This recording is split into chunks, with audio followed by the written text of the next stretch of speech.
I'll be straight with you, I strongly believe the current Tesla Model Y is still the better option for the coming months in 2025, despite the refreshed Tesla Model Y being the better car.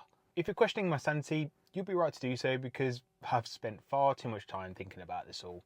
And let's face it, we've all seen the refreshed Tesla Model Y now, and we must know around 80 to 90% of all the important information about the upgrade. But the big one for me is simply the price. Right here, right now, as Slim Shady would say, £60,000 or $60,000 if you're across the pond. Now, if we're being frank, for a long-range all-wheel drive, this is a pretty steep price point. That said, full transparency, if you're actually super savvy and you're in the US, buying now could actually be worthwhile as you're getting $16,000 worth of upgrades for $12,000. That's the $2,000 premium paint option, the $2,000 20-inch wheel option, the $2,000 acceleration boost, the $1,000 white interior trim upgrade, and the $1,000 tow hitch upgrade, and the $8,000 FSD package for 75% of the price tag, if you were to spec a long-range all-wheel drive legacy Model Y anyway to that spec. Therefore, if you are in the US and you are intending to spec it to that level, considering the launch series Model Y also has some exclusive bits, there is some serious logic on that price point. But here's the killer. Elsewhere, like here in the UK, there's some blatant reasons why the launch series might actually be worth just sitting on for now.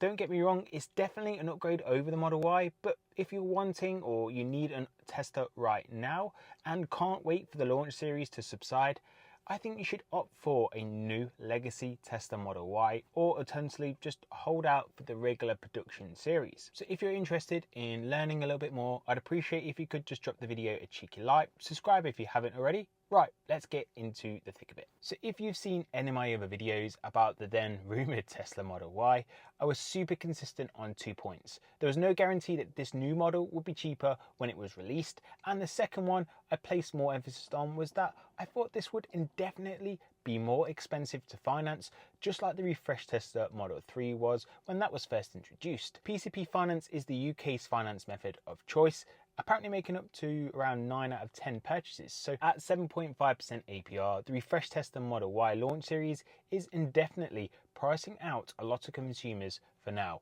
If you can find cheaper finance elsewhere, or you're a cash buyer, that may be a potential solution, but the fact of the matter is price elasticity really is a thing. So at this given price point, at this finance rate, the people willing to buy it will be lower than when the non-launch series is introduced. But when that will be, nobody knows. It could well be Q3, Q4, even Q1 next year. So if that is then a turn off for you, I propose a solution. If you're in the market for a new car, you have a time limited window to take advantage of the pricing incentives Tesla will be pushing until all the legacy Tesla Model Y stock is gone. Just focusing here in the UK, Tesla still have 0% APR finance, they have competitive leasing rates, and they're offering reduced rates on inventory vehicles, plus referral discounts if you use a referral link like mine in the video description below.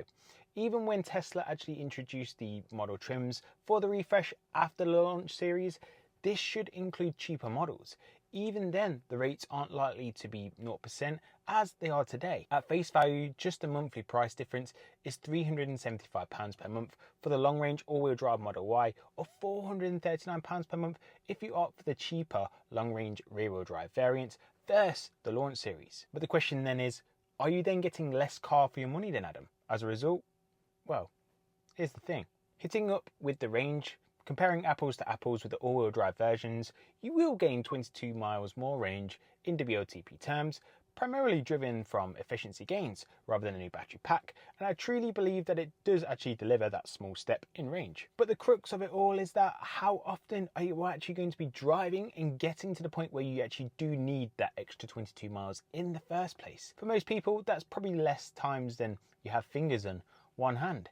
Even max charging speeds are the same between both vehicles, noting that the refresh does technically charge marginally faster due to the efficiency gains, but if traction control and acceleration speeds is not a priority for you, range is super important to you instead, just lock in the long-range rear-wheel drive. It will offer 2 miles less WLTP than the new Tesla Model Y all-wheel drive and cost £439 less, for which you then could say you have some budget remaining to grab that premium colour or white interior, or maybe even a wheel upgrade. I'm not saying that the current legacy Tesla Model Y is better at all here, but the current pricing strategy in the UK, to me at least, the legacy Tesla Model Y is awfully convincing when you're actually looking at a value for money perspective. But there's also another big thing that I think you need to see to understand that there could be something bigger at play here. That, well, you need to see this. For those that followed Tesla and Elon's antics all over X will have seen this recent video whereby Teslas are literally driving themselves from the production line to a parking lot for collection.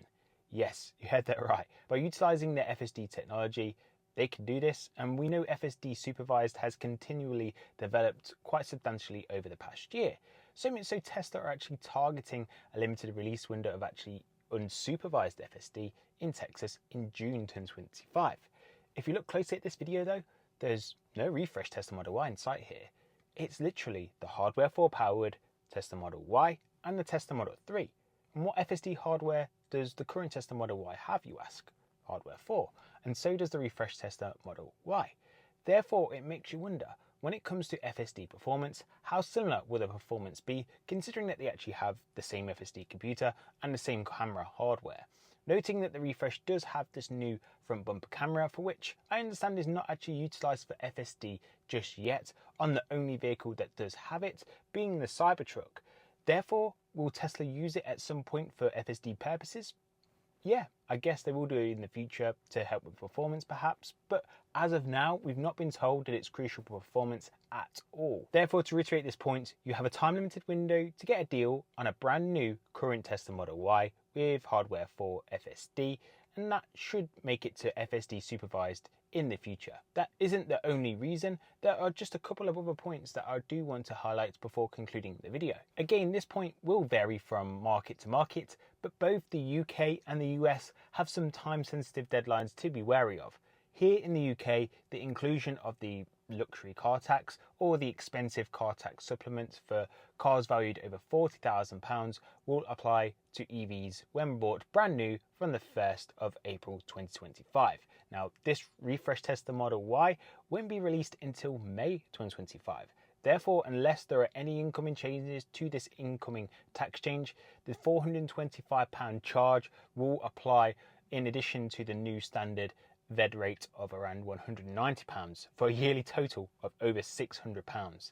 Therefore, as I understand it, EVs registered before 1st of April 2025 in the UK will only be subject to the £190 standard VED per year, and not the expensive car tax supplement, meaning if you do want the refreshed Tesla Model Y, with its UK release being anticipated for May, be prepared to pay the expensive car tax supplements.